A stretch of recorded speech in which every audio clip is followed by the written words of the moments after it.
1조 4천억 재산 분을 뒤집힐까라는 제목을 저희가 붙여봤습니다. 세기의 이혼으로 불리는 최태원 SK그룹 회장과 노서영 아트센터 나비 관장의 이혼 판결이 또다시 새 국면을 맞았습니다. 어제 최태원 회장이 직접 기자회견장에 나타나서 항소심 판결에 명백한 오류가 발견됐다면서 적극적인 대응을 예고했기 때문입니다. 결국 대법원까지 가결된 세기의 이혼은 또 한 번의 반전을 맞이하게 될까요? 어제 회견장에 깜짝 등장한 최태원 회장의 모습부터 보시겠습니다.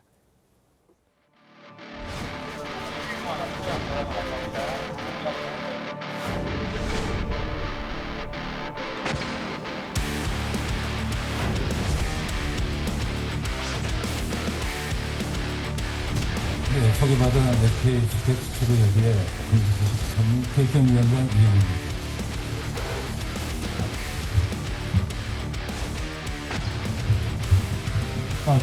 잠시 긴급 안내 말씀드리겠습니다. 무엇보다 먼저 개인적인 일로 국민들께 걱정과 심려를 끼쳐드린 점 사과드립니다.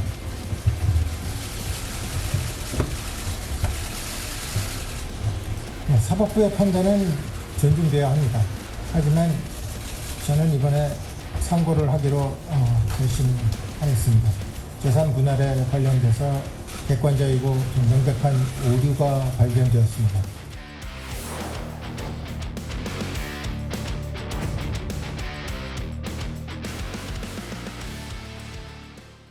네, 어제 기자회견장 분위기로 봐서는 최태원 회장이 예고도 없이 이제 갑자기 등장을 했던 뭐 그런 상황으로 보여지긴 합니다만, 홍인주 기자, 어제 정말 어떤 분위기였어요? 네, 기자들에게 사전 공지된 내용에는 이 최태원 회장이 나온다는 내용이 전혀 없었습니다. 변호인이 나온 줄 알았군요. 그렇습니다. 네. 그래서 기자들도 굉장히 깜짝 놀랐는데 SK 커뮤니케이션 위원장이 발언을 하면서 기자회견을 본격적으로 시작하려던 찰나에 정해진 순서를 끊고 이 최태원 회장이 깜짝 입장을 한 겁니다. 사회자마저 당황한 눈치였는데요. SK 관계자는 전날 저녁 급하게 기자회견을 잡으면서 최 회장은 참석하지 않기로 했었는데 도중에 마음을 바꾼 것 같다, 고민 많이 한 것처럼 보였다라고 전달하기도 했습니다. 이 항소심 판결이 나온 후에 최 회장이 취재진 말에 앞에 직접 선 건 어제가 처음이었습니다. 판결이 나온 지 18일 만이었는데요. 최 회장은 개인적인 일로 국민들께 건강과 심려를 끼쳐드린 점 사과드린다면서 90도로 몸을 숙였습니다. 제 생각엔 한 번은 여러분 앞에 나와서 직접 사과드리는 게 맞다고 생각돼서 이 자리에 이렇게 섰다라고 말하기도 했습니다. 그렇군요. 자, 그런데요, 어제 최태원 회장의 말을 이제 우리가 법리적으로 이해하려면 숫자가 많이 나오기 때문에 이제 간결하게 요약을 할 필요가 좀 있는데요. 오늘 중앙일보는 일면 톱으로 100배 차이가 났다, 이런 제목을 붙였더군요. 100배라고 하는 것은요, 어떤 계산은 10분의 1로 잘못 줄였고 어떤 계산은 10배로 오히려 부풀려서 10분의 1로 줄인 것과 10배를 늘린 걸 이제 합하면 100배가 된다. 저는 그렇게 이해를 했는데 이제 전문가이신 이경민 변호사께 여쭤보겠습니다.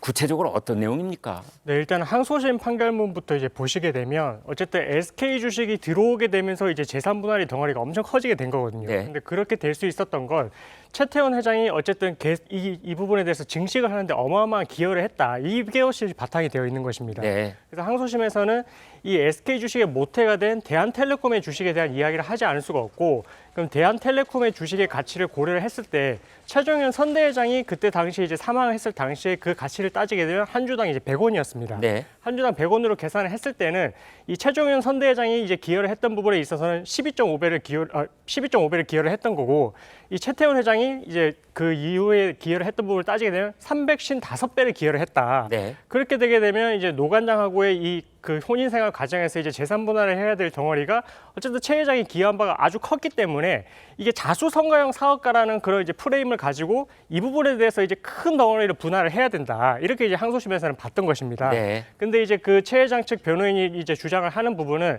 그때 당시에 대한텔레콤 주식이 이 액면 분할이 2번이 됐었고, 네. 그렇게 되면 이 최종현 선대회장이 사망할 당시에 그 주식의 가액은 100원이 아니라 1,000원으로 계산이 됐어야 된다. 네. 1,000원으로 계산을 하게 되면 최종현 선대회장의 가치 증대분이 이제 125배가 되는 것이고요. 그리고 네. 최 회장이 이제 기여를 했던 부분은 35배 정도가 되는 거라서 이 최태원 회장이 어쨌든 혼인 생활 중에 이룩한 재산의 기여도가 어느 정도 이제 좀 줄어들게 되고 확연히 줄어들게 되고 그렇게 되면 승계상속형 사업가다 자기는. 네. 그래서 최종현 회장이 이룩한 부분이 되게 많았었고 그 부분은 거의 특유 재산으로서 재산 분할 대상에서 제외가 돼야 되고 그렇게 돼야 되면 여기서 이제 분할해야 되는 재산은 아주 줄어들게 되는 것이므로 이제 항소심이 그 부분에 대해서 오해가 있었다. 이렇게 이제 주장을 정리를 하게 되는 것입니다. 아, 예.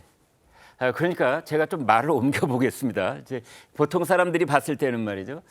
노서영 관장 입장에서 본다면 이제 시아버지가 오늘날의 SK를 만들었느냐 아니면 남편이 만드느냐에 따라서 자기가 나눠 갖게 되는 재산의 몫이 달라진다 이런 건데 그러니까 남편이 지금의 SK를 일궜고 남편이 또한 이제 자수성가를 했고 이런 부분을 많이 해놔야 나눠 갖는 부분도 35%의 그 부분이 많아진다 이런 뜻인가요? 그렇습니다. 이제 어쨌든 이제 혼인 생활 기간 중에 이제 이룩한 재산이 많아야만 예. 그래야 이제 부부간에도 이제 청산 대상이 되는 재산의 덩어리가 커지게 되는 거거든요. 그러니까 이제 최태원 회장 입장에서 본다면 내가 키워놓은 것이 아니라 사실은 우리 아버지가 이미 크게 만들어 놨어.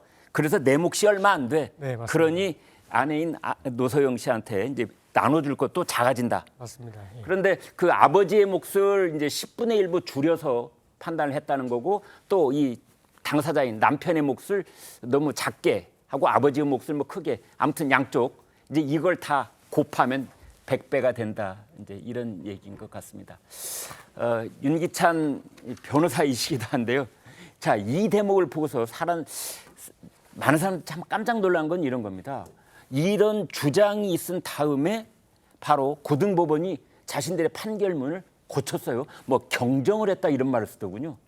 경쟁한 것은 이제 본인들의 판단 오류가 아니고 예. 명백한 뭔가 계산 오류이거나 아, 예. 그다음에 표현이 잘못되거나 이럴 때 저희가 경정하거든요. 아, 네. 경정은 결정으로 합니다. 판결로 하는 것이 아니고. 아, 예. 그러니까 다시 재판을 열 필요가 없는 거죠. 네. 다시 말씀드리면 본인들의 판단은 옳다, 네. 틀린 것이 없다. 이것을 감안한다 하더라도 이런 취지이기 때문에 입장은 변화가 없다라는 것인데 예. 저것이 경정으로 가능한 건지 잘 모르겠어요. 근데 아, 어쨌든 지금 말씀하신 것 중에 94년도에 대한텔레콤의 주식을 최태원 회장이 2억 8천만 원 주고 삽니다. 네. 이 대한텔레콤의 주식이 나중에 SK 주식회사가 되는 거예요. 네. 중간에 합병하고 상장까지 하는 거죠. 네. 근데 중간에 이제 최태원 회장의 아버지가 1998년도에 작고하시잖아요. 네. 그 전까지에 보니까 주식 가치가 많이 늘지 않았다. 네. 그 뒤에 이제 최태원 회장이 그 회장이 되고 나서 많이 늘었기 때문에 이거는 최태원 회장 역할이 큰 거 아니냐 이런 건데 네. 재판부는 이렇게 얘기하고 있죠. 그것이 아니고 원래 취득하는 그 자산을 누가 됐느냐가 문제다.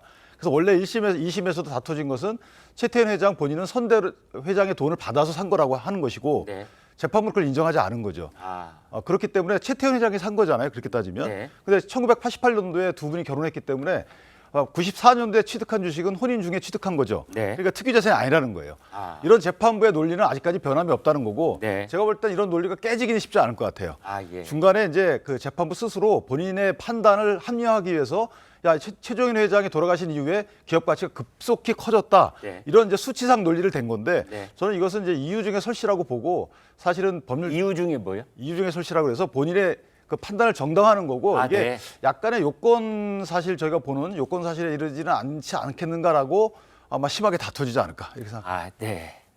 자, 이런 상황인데요. 아무튼 그래서 지금 이 고등법원에서는 이 항소심 이제 판결을 내놨는데 그 마지막 결론 재산 분할 액수 1조 3,800억. 이제 그 결론에는 변함이 없다. 다만 계산 과정에서 뭐 오타를 했다, 뭐 실수로 잘못 입력이 된 거다, 뭐 이런 얘기도 일간에서는 나오고 있던데요. 재계에서는 그렇지만 이번 오류가 법조판 팻핑거라는 말을 하고 있습니다. 자, 이게 무슨 뜻인지 애완동물이란 뜻인데 애완동물의 손가락? 자, 차 교수님 이게 무슨 뜻입니까? 애완동물 할 때는 하니까 영어로 PET고요. 네. 여기에서 펫은 FAT. 아, FAT 예, 입니까? 그러니까 좀 살이 쪘다. 아, 살이 쪘다. 살이 쪄서 손가락이 굵어지면 아. 자판을 그러니까 치는데 상당히 그러니까 착오가 일어날 수 아, 있다. 네, 네, 그런 네. 뜻인데요. 아, 실제- 저는 예. 저 문재인 전 대통령이 이런저런 뭐 좋아요 잘못 눌렀을 때 예. 고양이가 잘못 눌러갔다 그래가지고 그때 팻핑거 곡에서 또 나온 말인가 싶었어요. 그게 아니군요. 그게 알겠습니다. 아니고. 차 교수님 말씀이 맞습니다. 그래서 네. 지금 그러니까 이 주식 회사 같은 경우에서 이런 식으로 그러니까 패핑 그 실수로 인해서 네. 매수 주문을 잘못 내 가지고 네. 상당히 그러니까 큰 그러니까 난처한 상황을 겪은 사례가 몇 건이 있는데요. 대표적으로 2014년도에 우리나라의 한맥투자증권이라는 데서 네. 이 옵션 가격의 변수가 되는 이자율을 네. 그러니까 지금 하면서 잔여일을 365로 입력을 해야 되는데 네. 0으로 입력하는 바람에 예. 상당히 뭡니까 그 잘못 주문을 하는 바람에 이 엄청난 손실이 발생해서 네. 결국 회사가 문을 닫은 적이 있고요. 네. 그리고 2005년도에는 일본의 대형 증권사인 미즈호 증권에서 61만 원짜리 주식 한 주를 네. 그러니까 지금 이거 그러니까 매도 주문을 내는 걸 잘못 내 가지고 네. 그러니까 지금 이 61만 주를 1회내 매도 주문을 낸 겁니다. 네. 그래서 엄청난 손해가 발생한 사례가 있는데 모르겠습니다. 그러니까 지금 이런 사례들은 상당히 좀 빠른 시간에 일이 벌어지는 주식의 뭐 매도나 네. 뭐 이런 매수 주문에서 이런 상황이 벌어진다고 한다면 사실 이번 같은 경우는 재판에서 판결문을 서는 때 상당한 시간을 갖고 설 수밖에 없잖아요. 네, 네. 그리고 또 지금 이거는 단독 재판부가 아니고 합의부 재판부예요. 네. 그러면 이 아주 그 머리가 좋으신 판사 세 분이 앉아서 이렇게 쓰는 것인데 네. 이 잘못을 잡아내지 못했다? 이건 일반인들의 입장에서 봤을 때 그 이해가 될 수 있나요? 이제 바로 그 대목인데요. 예.